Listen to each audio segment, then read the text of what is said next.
Hi friends. Already मैंने UPSC के ऊपर तो बना दिया है कंटेंट। यूपीएससी के ऊपर आप देख सकते हैं। अब बात करते हैं स्टेट पब्लिक सर्विस कमीशन के ऊपर। देखिए, पूरी तरीके से यूपीएससी की तरह ही ये भी मॉडल्ड है और इसमें ज़्यादा आपको चेंजेस कुछ मिलेंगे नहीं, लेकिन कुछ स्लाइड चेंजेस हैं जो हम मिस कर देते हैं, वहीं से क्वेश्चन पूछा जाता है। अदरवाइज अगर अगर आप पढ़ेंगे ना, इसलिए मैं रिकमेंड करता हूँ कि कभी भी ऐसे पैरेलल चीज़ें पढ़नी चाहिए, जिससे क्या होता है कि आप आसानी से रिलेट कर सकते हैं, आसानी से आप मेमोराइज कर सकते हैं उसको। और जैसे पहले मैंने यूपीएससी कराया, फिर अभी स्टेट पब्लिक सर्विस कमीशन करा रहा हूँ मैं। अभी जैसे मैं अगर पीएम और काउंसिल ऑफ मिनिस्टर्स कराऊंगा तो सेम मैं स्टेट के लेवल पे सीएम और काउंसिल ऑफ मिनिस्टर्स करा दूंगा मैं। तो इस तरह से जब हम पैरेलली करते हैं ना, तो क्या होता है, बहुत आसानी से हम पॉलिटी को समझ पाते हैं। अदरवाइज कोई पहली बार अगर इंडियन कॉन्स्टिट्यूशन की किताब खोलेगा या लक्ष्मीकांत खोलेगा तो बोर हो जाएगा। ठीक है, तो मेरी पूरी कोशिश है कि चीज़ों को इंटर रिलेट करूँ आपके साथ और तालमेल बैठा के आपके साथ चलो। चलिए आगे बढ़ते हैं। अब देखिए, यहाँ पे चेयरपर्सन और मेंबर की बात करते हैं। देखिए, अभी आप देखोगे कंपैरिजन साथ में करते चलूंगा मैं, ऐसा बिल्कुल नहीं है कि कंपैरिजन नहीं करेंगे। स्टेट पब्लिक सर्विस कमीशन क्या है, चेयरपर्सन और मेंबर्स वहाँ पे रहेंगे। वहाँ पे भी यूपीएससी में भी यही है बिल्कुल कंडीशन। वहाँ पे अपॉइंट कौन करेगा, यूपीएससी में प्रेसिडेंट करेंगे, तो यहाँ पे गवर्नर करेंगे, बात खत्म। आपको पता ही है कि प्रेसिडेंट वहाँ पे कॉन्स्टिट्यूशनल हेड है, यहाँ पे गवर्नर है स्टेट लेवल पे, बिल्कुल सेम है। गवर्नर उनको अपॉइंट करेंगे, गवर्नर वही टर्म ऑफ कंडीशन उनको सर्विसेज की बताएंगे। गवर्नर के डिस्क्रिप्शन पे गवर्नर की डिस्क्रिप्शन यहाँ पे किस चीज़ पे रहेगी, कितने नंबर ऑफ लोग वहाँ पे रहेंगे, कितने मेंबर्स उसके अंदर रहेंगे। जैसे वहाँ पे प्रेसिडेंट की रहती है 9 से 11 मेंबर मोस्टली रहते हैं, यहाँ पे भी 9 से 11 के अराउंड मेंबर्स रहेंगे। उनकी क्वालिफिकेशन कितनी होगी, एटलीस्ट हाफ ऑफ द जो मेंबर्स एंड चेयरमैन इंक्लूडिंग मिला लेते हैं यहाँ पे, तो कितनी रहेगी उनकी, हाफ ऑफ द जो मेंबर्स होंगे उनके 10 साल का उनका एक्सपीरियंस होना चाहिए गवर्नमेंट सर्विस में, वेदर स्टेट और नेशनल लेवल पे। कहने का मतलब है कि 10 साल का पब्लिक सर्विस होना चाहिए यहाँ पे, सिर्फ आधे का। और आधे जो हो सकते हैं वो कुछ और भी प्रोफेशन के हो सकते हैं, किसी पर्टिकुलर फील्ड के एक्सपर्ट हो सकते हैं। जरूर थोड़ी कि सबको पब्लिक सर्विस करना ही है। कोई इकोनॉमिक्स का एक्सपर्ट है अपने फील्ड में, कोई ट्रेड का है, ये लाइक कोई आईटी का है, कोई एआई का है, बिल्कुल हो सकते हैं। So they can be the part of it, because आप देख ही रहे हो हर चीज़ आजकल चेंज हो रही है। विद एआई हम चेंज कर रहे हैं, तो डेफिनेटली आजकल हमारे सर्विसेज को भी चेंज होने की ज़रूरत है। तो हो सकते हैं, क्यों नहीं हो सकते हैं। तो इसलिए, लेकिन half of the member public service से इसलिए रहेंगे बिकॉज क्या होगा कि आखिरकार जो पब्लिक सर्वेंट है उसको डील तो पब्लिक से ही करना है ना। देखो, नाम ही देख लो उसमें क्या है, सिविल सर्वेंट है, तो कहीं ना कहीं उसको लोगों से डील करना है, तो definitely similar kind of approach एक रहता है। ओके, अब यहाँ पे टेनवर देखते हैं, इसका 6 साल रहेगा या 62। अब देखिए यहाँ पे एक चेंज है। अब यूपीएससी में देखेंगे 65 ईयर रहता है, which ever is earlier.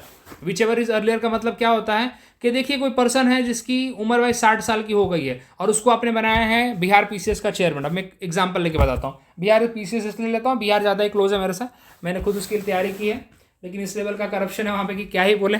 Okay, plan किया कि 70 बीपीएससी दे के आए, लेकिन अभी तक उसके ऊपर धरने दे रहे हैं लोग। चलिए उसके ऊपर बात ना करें तो ठीक है, क्या भरोसा हमारे चैनल के ऊपर भी कुछ आ जाए। चलिए आगे बढ़ते हैं यहाँ पे। अब 60 साल की एज पे अगर आपको बीपीएससी का चेयरमैन बनाते हैं तो 2 साल के अंदर आपका टाइम तो कंप्लीट हो जाएगा, तो विच एवर इज अर्लियर के अंदर आप चले गए, खत्म हो गया आपका। लेकिन आपको एक चीज़ बता देना चाहता हूँ, यहीं पे समझा देता हूँ वाला पार्ट। आपने अगर यूपीएससी के बारे में आपको नॉलेज है, अगर आप पढ़ के आए हैं यूपीएससी के बारे में, तो क्या होता है कि यूपीएससी के जो मेंबर्स और चेयरमैन होते हैं, they are not eligible for the reappointment, whereas members can become the chairman. अगर उनके पास एज क्राइटेरिया फिट होती है तो they can become the chairman, they can reappointed as a chairman but not as a member again. Whereas जब मैं बात करता हूं स्टेट पब्लिक सर्विस कमीशन के चेयरमैन की बात करता हूं, देखो चेयरमैन 62 पे रिटायर हो जाएगा, लेकिन उसके पास 3 साल और है। अगर वो यूपीएससी में उसको हायरिंग दे दी, यूपीएससी में उसको अपॉइंट कर दिया, तो अगर उसको चेयरमैन है तो क्या कर सकता है, वो यूपीएससी का मेंबर बन सकता है या फिर यूपीएससी का चेयरमैन भी बन सकता है वो। तो दोनों उसके पास पॉसिबिलिटी है। खुद सोच के देखिए, हायर रैंक पे जा रहा हो और सेम कोर्स में जा रहा है, सेम कोर्स में मतलब सेम टाइप के कैडर में जा रहे हो, सेम टाइप की उनकी अपॉइंटमेंट्स हो रही हैं, अगेन स्टेट पब्लिक सर्विस से उठ के यूपीएससी में जा रहे हो, वो कहीं कैग में नहीं जा रहे, कहीं इलेक्शन कमीशन में नहीं जा रहे, he is going into the same kind of purpose वाले जो टास्क है ना, उसी में जा रहे हो, तो ऐसा हो सकता है। अब स्टेट पीसीएस, जैसे बिहार पीसीएस का कोई मेंबर है, वो क्या बन सकता है, और रिटायरमेंट के बाद भी अगर उसके पास एज परमिट है, he can become the chairman, chairman बन सकता है उसी बीपीएससी का, या फिर किसी और स्टेट पीसीएस का चेयरमैन बन सकता है। अगर एज परमिट है तो यूपीएससी का भी चेयरमैन बन सकता है, यूपीएससी का मेंबर भी बन सकता है। तो कहने का मतलब ये है कि चेयरमैन जो हैं स्टेट पीसीएस के और मेंबर्स जो हैं स्टेट पीसीएस के, they can go for the higher ranks, simple सी बात है। या दूसरे पीसीएस के भी चेयरमैन वो बन सकते हैं, ठीक है। बस ये है कि अपने ही पीसीएस के अंदर रीअपॉइंटमेंट उनकी सेम पोस्ट पे नहीं होगी। बस आपको दिमाग में इतनी सारी बात रखनी है, ठीक है। ये इसलिए बता रहा हूँ क्योंकि इसके ऊपर बार बार क्वेश्चन पूछे गए हैं इनके रीअपॉइंटमेंट के ऊपर। और ये क्लॉज इसलिए रखा हुआ है यहाँ पे कि इनकी और कहीं पे गवर्नमेंट ऑफिस में इंप्लॉयमेंट इसलिए नहीं दी जाएगी, बिकॉज सीइंग द पोस्ट, आप खुद देखिए किस लेवल का ये पोस्ट है, किस लेवल की टास्क इनको दी जा रही है। अब अपने आप में काफ़ी इंपॉर्टेंस है इस चीज़ की।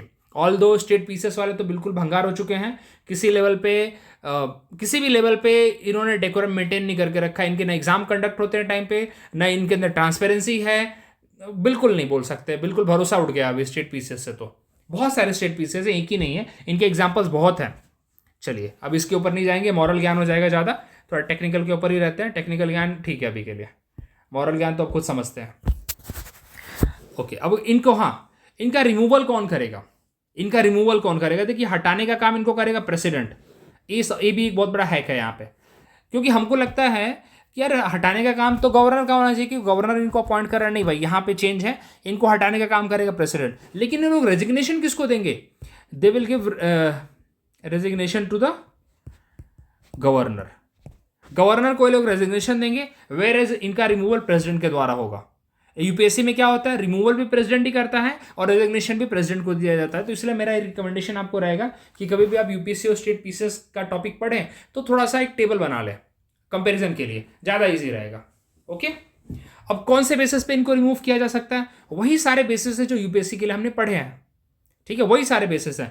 अगर आपने ऑफिस ऑफ प्रॉफिट कोई होल्ड कर लिया, मतलब ऐसा कोई आपने किसी तरह का किसी कॉन्ट्रैक्ट में अगर आप आए हैं फॉर द प्रॉफिट मेकिंग, ठीक है, अगर आपके mind and body you are not ना इन्फॉर्मिटी काइंड ऑफ की फिजिकल हेल्थ आपकी साथ नहीं दे रही है, मेंटल हेल्थ आपकी साथ नहीं दे रही है, ठीक है, और मिसबिहेवियर, अब इसको तो प्रूफ करना पड़ेगा बाय द वे, मिसबिहेवियर को प्रूफ किया जाता है। और जब भी मिसबिहेवियर का केस आएगा, एक और बात, जो मिसबिहेवियर है उसको हमारे कॉन्स्टिट्यूशन में डिफाइन किया गया under article number 317, whether it is for governor whether it is for the president, दोनों के केस में मिसबिहेवियर को यहाँ पे डिफाइन किया गया है। अदरवाइज देखेंगे कि प्रेसिडेंट के केस में जो इम्पीचमेंट होता है उनका, तो वॉयलेशन ऑफ द कॉन्स्टिट्यूशन है, but nowhere violation of constitution is defined.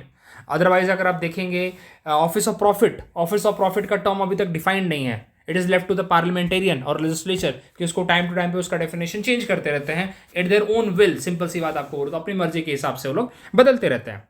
चलिए अब बात करते हैं यहाँ पे कि सुप्रीम कोर्ट में वो केस जाता है। आपको बता दूं मैं कि अगर मिसबिहेवियर का केस है that goes to the supreme court उस पर इंक्वायरी करता है, और सुप्रीम कोर्ट इंक्वायरी करने के बाद क्या पाता, अगर पाता है कि वो पर्सन ने मिसबिहेवियर किया है on the certain grounds given in the constitution, तो उस केस में सुप्रीम कोर्ट उसको क्या करेगा, प्रेसिडेंट को बोलेगा भाई, प्रेसिडेंट को बता देगा भाई कि ये मिसबिहेवियर है, और प्रेसिडेंट साहब उसको रिमूव कर देंगे। और यहाँ पे सुप्रीम कोर्ट की एडवाइस क्या होगी, बाइंडिंग होगी।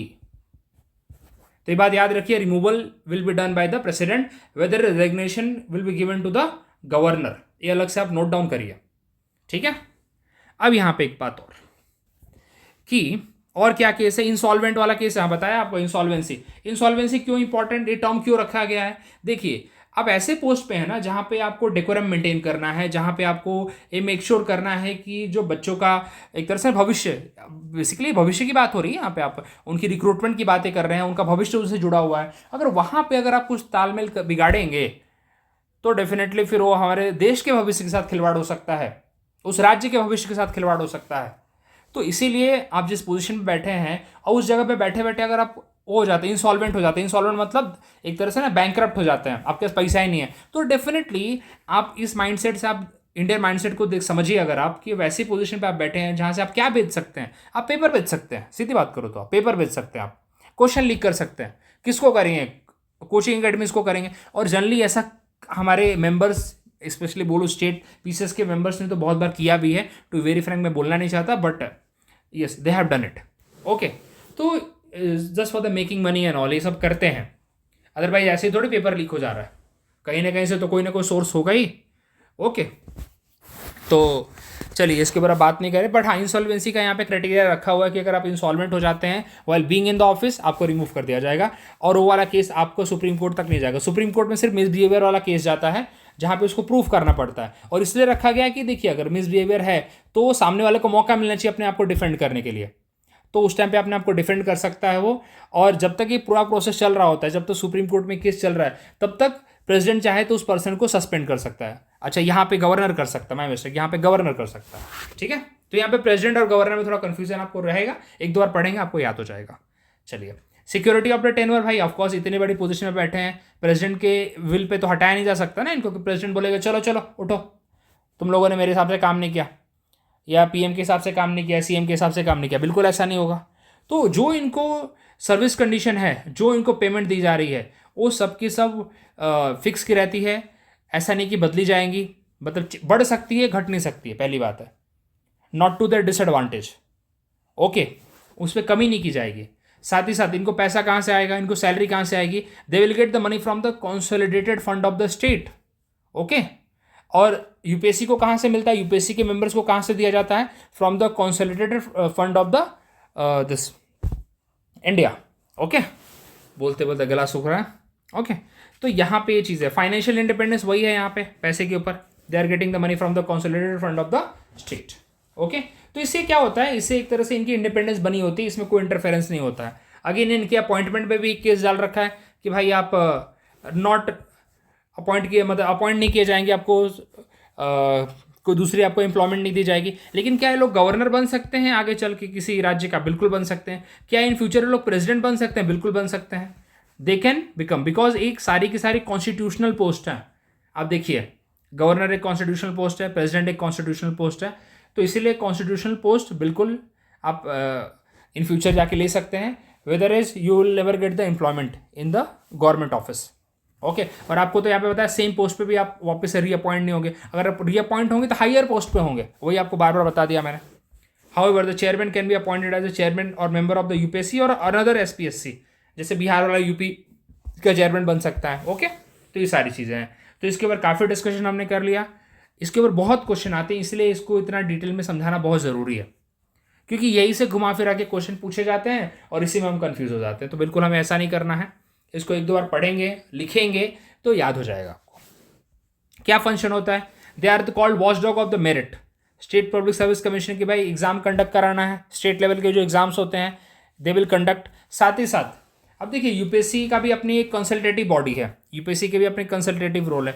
रिक्रूटमेंट मेथड कैसे होना चाहिए उसके ऊपर कंसल्ट किया जाएगा। जब किसी ऑफिसर की प्रमोशन की बात आएगी, उसके अगर डिसिप्लिनरी एक्शंस जब लिए जाएंगे, जैसे कि उसके इंक्रीमेंट रोके जा रहे हैं, या उसका प्रमोशन रोका जा रहा है, या फिर उसको डिमोट किया जा रहा है, या उसको ऊपर कंपल्सरी रिटायरमेंट हो रही है, समथिंग, ये सब चीज़ें उसके साथ की जा रही हैं, उसको सर्विस से रिमूव किया जा रहा है, उसको डिसमिस किया जा रहा है, ये सारे के केस में स्टेट पब्लिक सर्विस कमीशन से कंसल्ट करेगी स्टेट गवर्नमेंट।